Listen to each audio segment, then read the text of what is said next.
Well, I've been sailing since I was a little kid, so that's about 45 years now. I really enjoy just being on the lake or being on the ocean. Here at Lake Champlain Yacht Club, we race on Wednesday nights. I enjoy racing because it's a great way to spend time with friends. It's very much of a team effort, and I think that's what really makes it fun. Everybody has to work together, everybody has to try hard, and everybody has to talk about how they're going to cooperate. Tim, talk to me about the starboard tack boats coming back. Not everybody has the same boat, but we all want to be able to race together. And so there's what's called a handicapping system. A boat that is inherently a faster boat called gives time to slower boats. So with moving particularly, we're often trading off first place or second place, and it's a lot of fun to do that. Biggest mystery to most people in a sailboat race is how do you start, and it looks fairly chaotic because you'll see a lot of boats sort of milling around each other and doing all these maneuvers. This is nuts. Yeah. In our class, we start last, and so we have the advantage of watching the classes ahead of us start. And we look at what's happening on the race course ahead of us. Is there more wind on one side or the other side? The key of it is that you have a line on the water that's between a fixed boat that's anchored, and they're controlling the race, and then a buoy. And that line should be exactly perpendicular to the winds. You can't have any part of your boat across the line prior to the start. So your goal is to be inches behind the line, going full speed in the direction you want to go. That's obviously difficult to do. You do learn from experience how long it's going to take you to cover a certain distance. So you sail up to the starting line, you look at your watch and you say, okay, I'm on the starting line, there's 2 minutes and 30 seconds. You then sail away from the starting line on pretty much the same angle you would use to start on. You sail away from it for 1 minute and 5 seconds. You take 20 seconds to turn your boat, and now you've got 1 minute and 15 seconds left to come back. Ideally, if you've done that perfectly, you'll start right at the right moment. That very rarely happens. I mean, usually there are 4 other boats that are going to get in your way. And you want to have what we call a lane. You don't want to have a boat directly on top of you or directly below you to give you slower wind, or we call it bad air, and that limit your tactical options. You always want to be able to tack whenever you want. You can't always do that. Boats obviously can't sail directly into the wind because they'd be pushed backwards. So you have to sail at a 45-degree angle about to the wind. And so this wind is going to be on one side or the other of you, which means that boats are going to be crossing. And so that they don't collide, we've established right-of-way rules.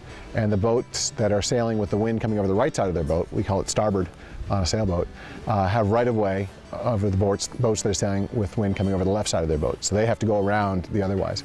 So you want to use that to your advantage and make sure that when you're coming together with boats that you happen to be on the starboard tack at those crossings so that you can cross and the other boat has to go behind you and they lose some distance that way.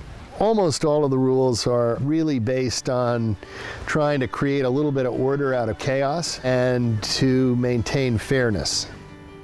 The wind is such that you always have to adjust your strategy and your tactics. All right, there's a fresh breeze. I'm going to come up and buy a little height in this. Trim the rest of the way if you can. Yeah, wind's going to aft again. We just got to stay in front of Altair. The first priority is clear air. Whatever wind there is, you're getting the full force of it, and it's not disturbed by other boats being around you or being in front of you is really important. The other is the wind direction. And depending on those angles, it may be more favorable to be over on the right than on the left. All right, we're on course. You're going to try and sail upwind of your competition because then they're going to be in the turbulent flow behind your sail. Going upwind, kind of the rich get richer because you're ahead of them and you can give your competitors bad air and you can get further ahead. Going downwind is where you can equalize things because if you're leading, all the boats behind you can block your air. And so if they're smart about it, they can begin to catch up with you. And so going downwind is a great place that if you make some mistakes going upwind, you can gain a lot of ground going downwind if you're smart about it. In very light wind and very flat water, moving is a little bit lighter boat and does particularly well. We're lucky. The wind came back and filled in. It was never very heavy, but it was enough to have a nice, clean, fair race. There's a lot of strategy, and as you're sailing up the course and down the course, looking at your competitors, but also people in other classes that aren't necessarily direct competitors, using those other boats as moving obstacles to try and minimize the options your competitors have. And the further ahead of the course you can think, the more options you're going to have that are going to play out. So going around the marks, generally speaking, you want to be on the insides. You'll sail the shortest distance if you can be on the inside of the mark. To prevent boats from sort of cutting people off, there's a rule that says that if you have an overlap, if the nose of your boat is in front of a boat that's outside of you, that they have to give you room to round inside of them. They can't just squeeze you out. And the rules are really designed to prevent collisions. We got tangled up with a bunch of other boats going around the turning mark, and then on the way back after that tangle up, we weren't quite as close to moving as we'd hoped we were going to be. When we're racing, we really do want to win, and we're pretty focused on what's going on in the race. We're gonna get our 30 seconds. I think so. Hopefully that's enough. You can ease a little bit. Big bear away. Okay, I got this. 1829. We ended up first in our class and first overall for the night. So it was a good night. And Altair is 45 seconds behind, so I think we got him. We got that. Yeah.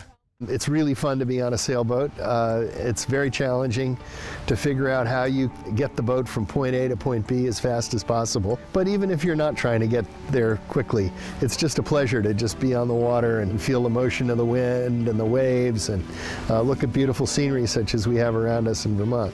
There's definitely a sort of a little hole in your life for the next 8 months until we can get back together in May again. It's one of the few real team sports that somebody can do no matter how old they are.